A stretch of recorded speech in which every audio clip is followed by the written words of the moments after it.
Hey guys, I hope you're all well. You may be able to tell from my voice that I've come down with a lurgy, so a bit of a cold, so apologies if my voice does sound strange. So yeah, Dungeons and Dragons, a game I absolutely love. Don't play it probably as much as I'd like to. It just seems to be a game here and there and everywhere. But obviously for me, this started a long time ago. Back in 1983, I bought this. Unfortunately, not this actual box, but I did buy the obviously the basic set. Unfortunately, over the years, I lost my box, so I bought this one. Obviously, it's a bit tatty, this one, but the books, yeah, it's still intact. And I say, for me, very nostalgic as I was in my last year at school. So about 15, 14, 15. Yeah, started playing this game and have loved it ever since. I think I've always wanted to do, and that's to recreate the front cover. For me, this is very iconic, and every time I see it, it just takes me right back to 1983. So as you can see, yeah, I have had a go and I have made a little diorama of that front cover, and absolutely love this. Oh, there's Malcolm. So yeah, my little kitty cat. He does like to join me on my desk. But yeah, so this is what I'm going to show how I made. Obviously, this is 3D printed, and I'm sure you're aware I have no 3D modeling experience whatsoever, but no worries there, as I am going to be using Tripo, which can turn any text or image into a 3D model within just minutes. And because of this, I've been able to make that little D&D diorama you've just seen. So you can see lots of sort of presets here, lots of miniatures already involved. You can make rigging up for these, so you can then obviously sort of pose them however you want. But I'm not going to be doing that. You can just type in the two as well if there's something you're after. But obviously, I know what I'm after, and that is obviously the front cover of the starter set. So here it is. But as you can see, though, this image is kind of cluttered because it has well, a lot of things on it. And Tripo does give some image tips. So as you can see here, yeah, you don't want to have a messy background, which is clearly what I've got. So what I need to do is separate the images a little bit just to make things easier. That's exactly what I'm going to do. So what I've done is to remove the whole of the background, take that away so it is just the dragon and the warrior. And then obviously I can see more of what I'm working with. But rather than say taking these two in, it makes it a lot simpler to do them one at a time. So again, I've taken the guy out, had to fill in a few bits on the dragon, obviously where he was positioned. When you take him away, there's nothing there, so I've filled it in with some orangey bits. And then I've taken the dragon away. So again, I've got the warrior separate to the dragon. And well, we're going to see how well Tripo can do when I take this in. Again, this is the first time using this software. Like a lot of things, I don't like to read instructions. I like to just sort of jump straight in and have a go. And ideally, things work straight away for someone like me. It's actually my birthday this week. I'm going to be 58. I'm not sure when this video comes out. It's my birthday on the 11th of Jan, so it's probably come out after my birthday. So I really do want something easy to use and just click a few buttons, which is exactly what I've done here. And lo and behold, this is what's come out, which is just incredible. It's even come out the colours that obviously the original was. So we're flicking around, and as you can see, it's even had a go at doing the front of this chap. Obviously, because of the back of the helmet looks quite low, it sort of made the full face helmet for him, which is fine because that side's not going to be seen. It is purely going to be this side. And as you can see, yeah, it's done it perfectly. If you're not happy with the result, there are a few retries you can click on to, well, get a better image for what you need. Plenty of texture in there, which is great because obviously I will be dry brushing and well, sort of slap chop painting this person. Yeah, so there's plenty of detail there. So the front doesn't really matter how that's come out because, well, we're not going to see that in my little diorama.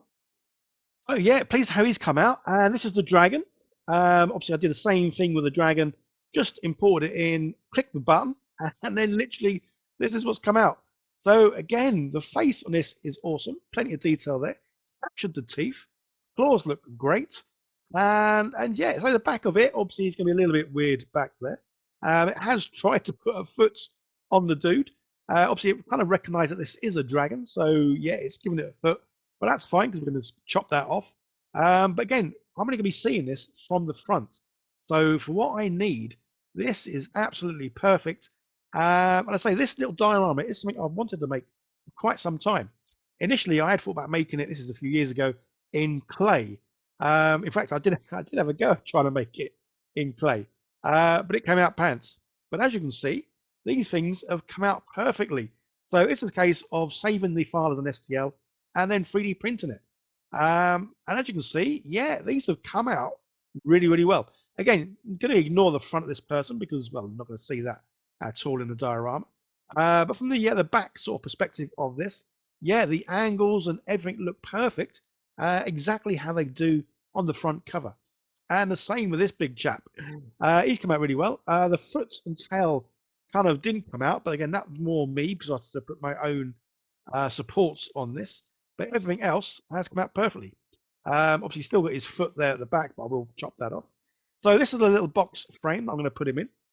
I say I'm going to have a go at making the expert front cover as well, because they were the two boxes that I used to use back in say '83. I started doing this, and then I think in about '84, '85, I started playing Advanced Dungeons and Dragons.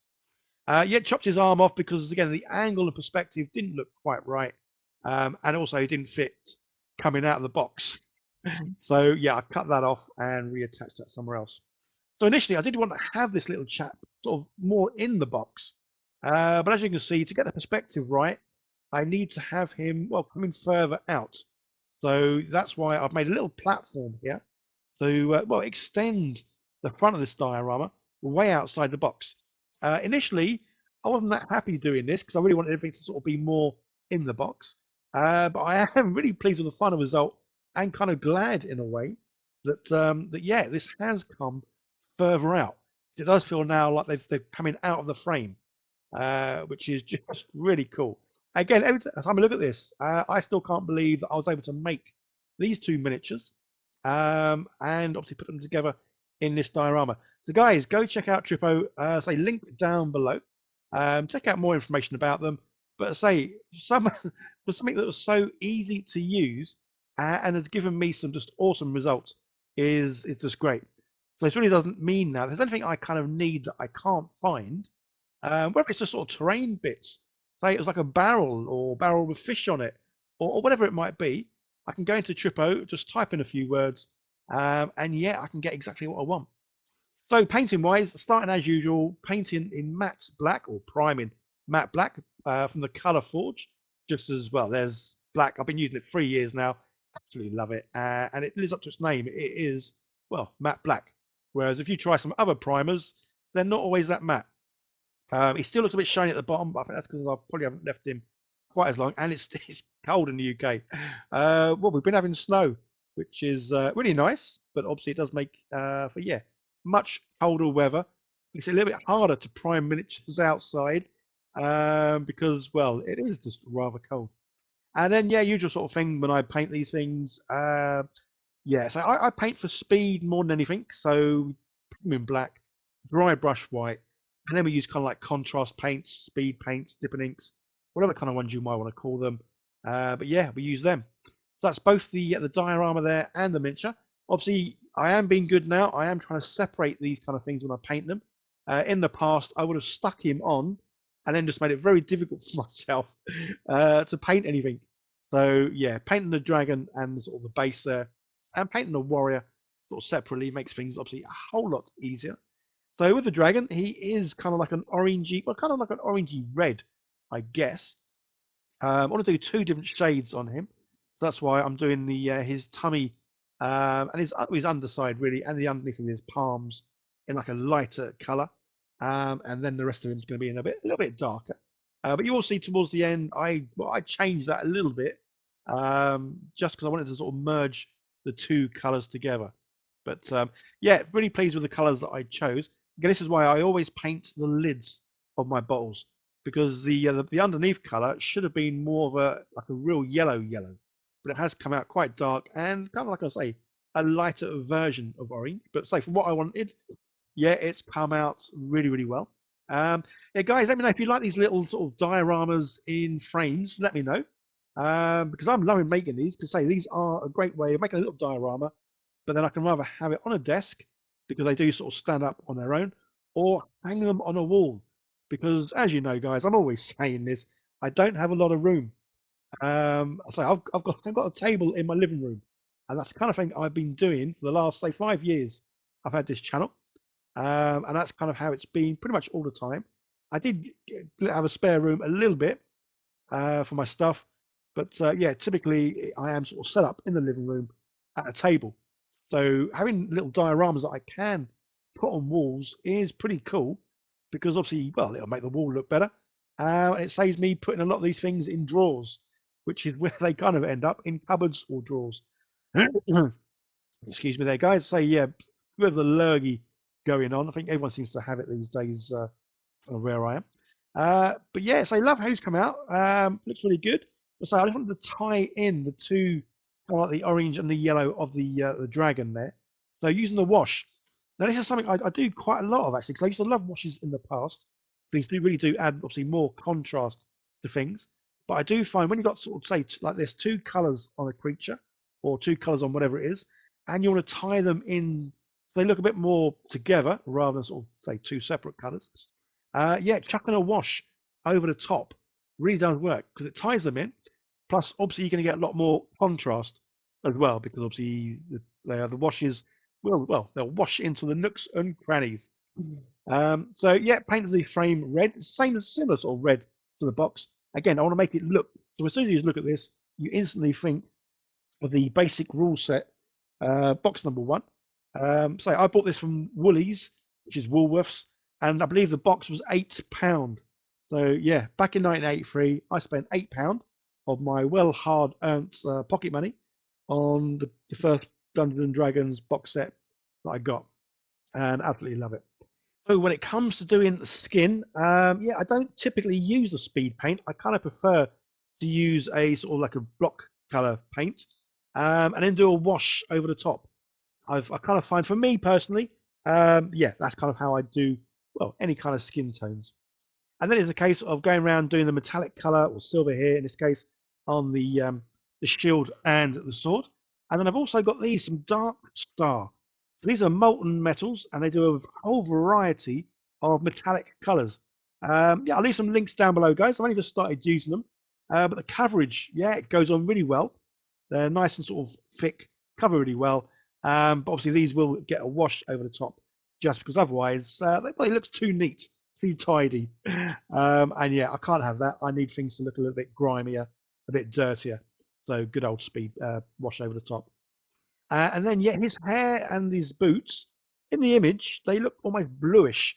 So yeah, I've gone with that and done a dark blue over hair, his loincloth and his boots. And yeah, looks pretty much fairly similar to the box art. So last little thing to do, as I've mentioned quite a few times, is just go over the whole thing now with a wash. Well, the whole thing, the skin and any metallic sort of bits I've done. Give it a good old wash, or how I like to call it, a good old bath. Just because this will sort of dirty him up and make him look a bit more of contrast. So there's no flat colours. And there we go. That's him done. The diorama done. So now all's left to do is put the two together. And this is how it looks. And I say, I am so chuffed with how this has come out. Um, I should have probably have cleaned the little turntable it's on. As you can see, very dusty. Oh, it's even making me choke now. But yeah, the actual diorama. Yeah, guys, I honestly I couldn't be more impressed on how easy Tripo was to use, and how well these miniatures have come out for what I needed. So I will certainly be making more bits and pieces with this kind of software because, well, it means I can achieve things that I couldn't achieve before. So guys, yeah, don't forget, let me know in the comments if there is what kind of a diorama you want me to recreate, or say like this one, where I've actually made the miniatures kind of myself, obviously using software. Yeah, so guys, these I will leave the STL files for these over on my Patreon page, just in case anyone else wanted to sort of recreate this kind of little diorama. So yeah, if you want to become a patron, I will leave the STL files for the dragon and the little person, yeah, over there. So guys, I hope you liked the video, and a big thank you to my patrons, which are popping up on the screen right now, as these are helping me, and have helped me make this channel what it is over the last, say, 5.5 years. So definitely a big shout out and thank you to all of them. There's another video popping up on the screen, guys. Give that a click, see more of what I do. Don't forget to like, share, subscribe, leave comments, all that fun stuff. You take care. Bye now.